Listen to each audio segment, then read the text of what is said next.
Imagine a world untamed. Imagine a time when justice was served with a steel blade. Imagine a force so powerful, so ruthless, it could conquer the entire civilized world. Now, imagine that force unleashed today. South Peak Interactive dares you to unveil their newest masterpiece, Temujin, the world's most dangerous game.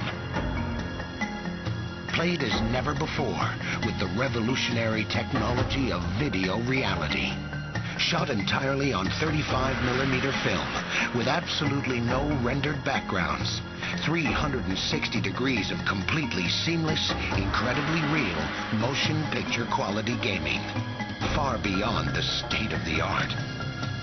Temujin. Just imagine.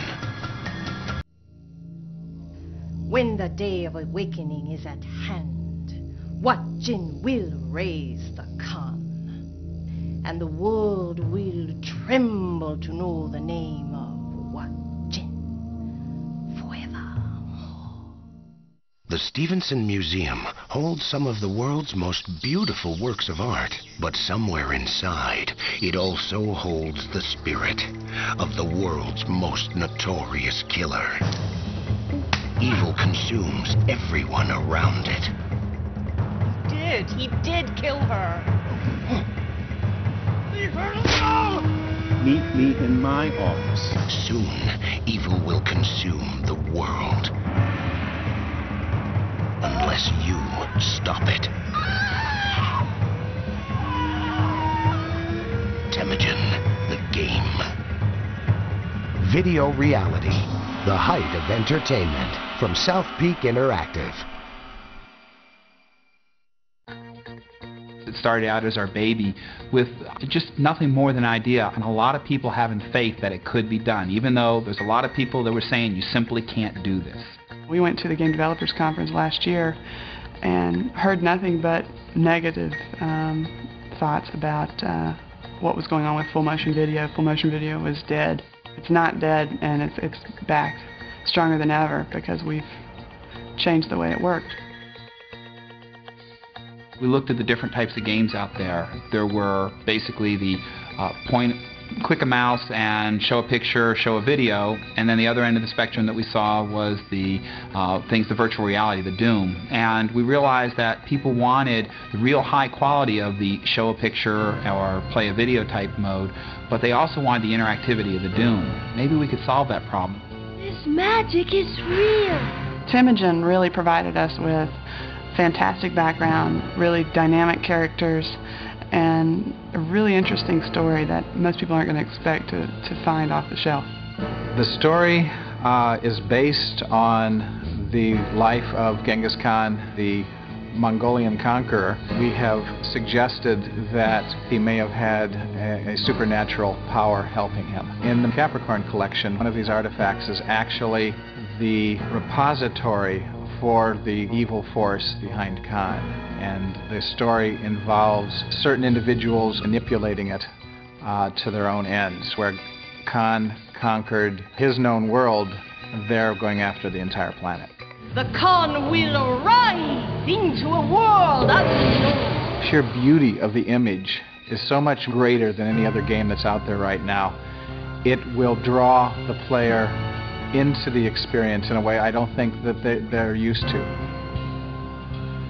Because we were creating a 360-degree environment, everything had to match depending on where you were looking. If you turned to another angle, which was probably shot at some other time, the lighting had to be seamless. Things had to be constantly in focus and remain perfectly constant. We also try to reenact what a player would do if they had the chance to go through that room. Really had to start out with leveling the camera within 0.2 degrees and trying to keep the camera height around 5'6" to be closest to what a person's height would be. We were constantly pushing the edge of the envelope in terms of production. For example, matching up a camera shot facing one direction with another shot facing 90 degrees in this direction, and that had to be exactly 90 degrees, and the camera had to be exactly level. We wanted to use the highest production values possible for this game, and so we shot on 35mm film. It gave us a richness that we were able to keep as the film was transferred to videotape and then encoded as MPEG. There's just no way you can go halfway with 360 degrees of navigation. You have to build in all the details that the gaming community is expecting. Everything that they're used to in graphics, we had to create in the real world.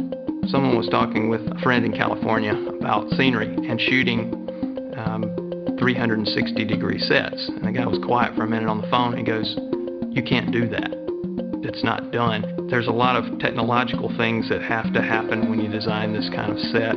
Just the floor surface itself is a big deal. The door openings are a big deal. They're a certain size and the camera has to fit through. With every room, the player had the ability to go and examine virtually every corner of those rooms so that every object had to be as precise and true to form and correct in the context of the game and what room we're in. So it was really fascinating to be that detailed about every pitcher, every teaspoon, everything like that. You have to really be creative in finding pieces that will work that you can procure today and find craftsmen who can assemble them so that the look is very rich and real. The period pieces are always very elaborate. You know, we made sure that the detail, in case it was ever seen, was there. We wanted, if somebody got up close to a picture, we got the high quality image instead of this pixelated image we got out of some of the other gaming type environments. We have to be able to build a model that actually looks like it's sitting in that environment without any obstructions. And most computer-generated images look computer-generated. And so our challenge was to make these look as real as possible. We would find the actual real element first, and then we would hand it over to the graphics department and they would do renderings of it and incorporate it into the rooms and environments that it was in. Everything you do is a piece of artwork, from the cursor to the bars in the bottom. The actual computer screen is the artwork. So to really understand what the screen's going to be like, how the programmer is going to position everything, sometimes we didn't know. One of the features that's really incredible to me in this whole project was a comic book. One of the artists that worked on it is just incredible. The way she handled the creative part of producing the comic book. That in itself could probably be a spin-off on this whole project. It makes a very rich environment for a person to play. Even people who don't know anything about games will have a good time checking it out. The role of that department, our department, was taking the huge number of assets that all the departments generated and rolling them into one cohesive game that you could pop into your computer and play. The creative and the technical have to be inseparably married. I don't think anybody fully realized when we first began the sheer extent of the size of what we were going to be working with. We have got over 90,000 pieces right now in the puzzle. Those include, all the dramatic clips and sound bites and little things like flows and clip exits. None of this has been done before, so we're constantly pushing the technology and pushing the tool set into areas where it maybe was never intended to go. How did you do that? The little Scorpion M view that was developed for the book in the trunk, OCX, we placed those in the spatial video and we've animated them, so we're doing things with M views that people didn't really ever intend to do either. It's been a very creative experience. And we had three main challenges. One, we had to deal with all the special effects. Secondly, we had to manage an enormous number of assets. And third, we had to integrate the spatial footage with the dramatic footage. And often that involved a little twisting, bending, and warping of the picture to get it to match up. The PC environment is an absolutely hostile environment for audio, and anybody who makes video games knows the challenges of making good sounding audio on a PC. Anybody who knows audio can look behind me at what we have to work with here, what the tools we've been provided with, and know that what we end up with will be a cut above the rest. He killed my mom! If I thought you had any chance of telling anybody what you just heard, I'd end your sorry existence right now.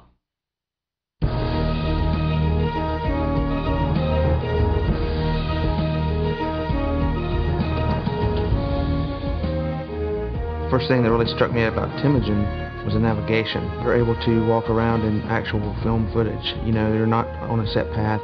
I'd never seen anything like that before. We had to have the testers basically explore every possible nook and cranny of the museum just to make sure nothing's going to happen that's not supposed to.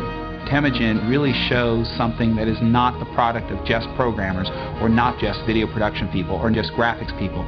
It is a collaborative environment that we are able to take the richness and the quality that each of the individual teams has to offer and put them all together. Now that we've proven we can do it, I think this is the first in a long series of titles that South Peak is going to produce that are continuing to raise the bar on quality and entertainment in the gaming world. I really didn't know it could be so good. Just play the game, okay? The Stevenson Museum won't be open to the public until later this year. We planned a special tour for invited guests, but the key to the Capricorn exhibit is missing. Look around. Take in the pieces of art. Just don't disturb the staff. Go on. A little culture won't kill you.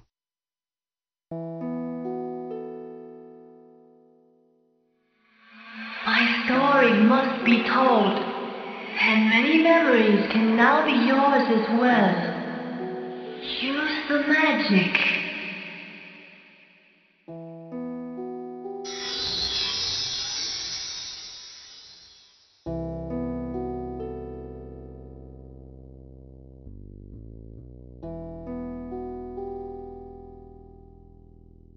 Artist Cornel van Speendank's painting, Flowers in Brass Vase, is just one of many famous still lifes painted in his lifetime.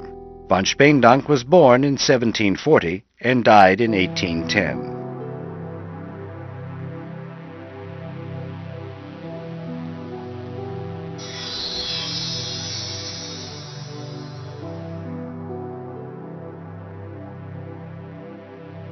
Artist Hilaire Germain Edgar Degas' painting, Blue Dancers. Degas was born in 1834 and died in 1917. Artist Charles Paul Landon's painting, Hagar Giving Ishmael Water from the Miraculous Well in the Desert. Landon was born in 1760 and died in 1826.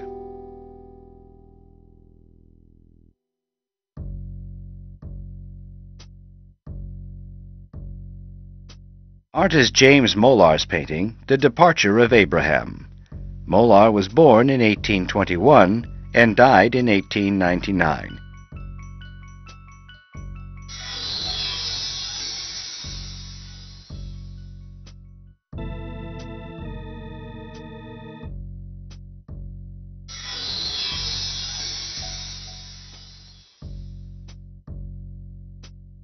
Artist Pablo Ruiz Picasso's painting, Acrobate et Reine Arlequine. As a pupil of his father, José Ruiz Blasco, Picasso's adeptness for drawing began to manifest itself early, around the age of 10, and his first exhibition was at age 13. Picasso was born in Malaga, Spain in 1881 and died in Morgon, France in 1973.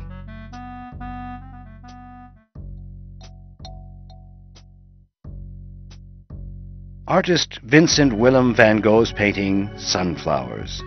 Van Gogh's painting career lasted nearly 11 years, from 1880 to 1890, but due to mental illness, he was hospitalized repeatedly. Hailed as one of the greatest Dutch artists, he was born in Sundert, Netherlands in 1853. He attempted suicide with a gun and died 2 days later near Paris in 1890.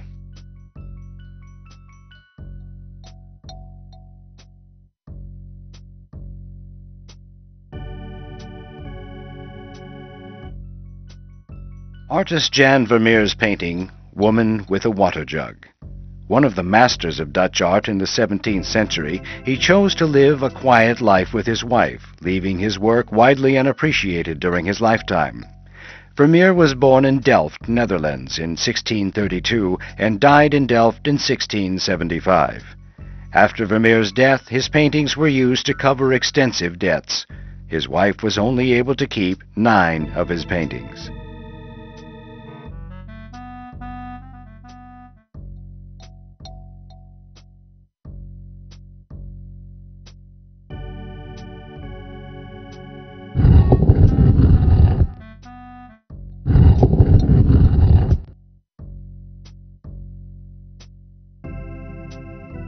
Artist Edgar Payne's painting, Mesa in the Desert. Edgar was born in 1882 and died in 1947.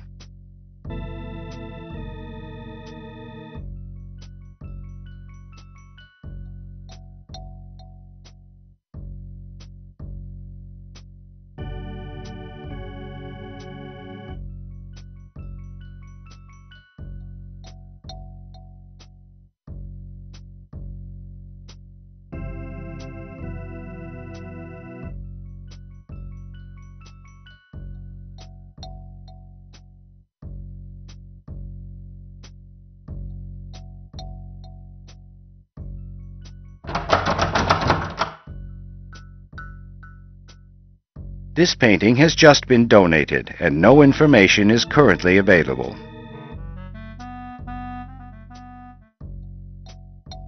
Artist Eugene Bodin is accredited with being one of the first French landscape painters to paint in the open air, directly from nature.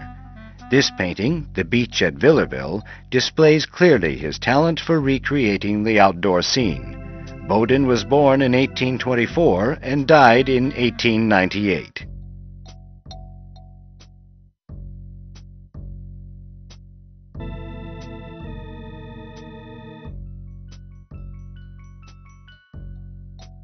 Artist Hilaire Germain Edgar Degas' painting, Blue Dancers.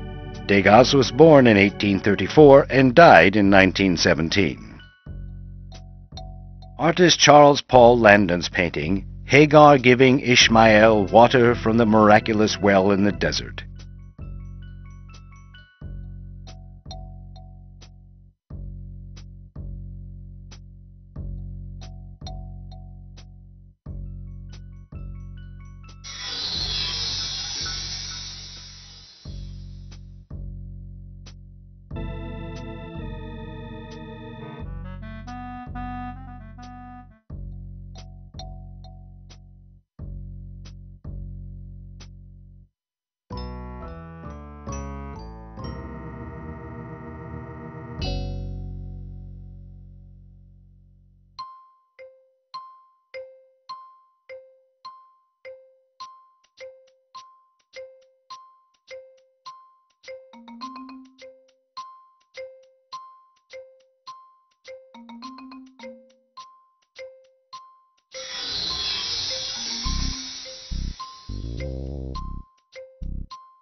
Nice.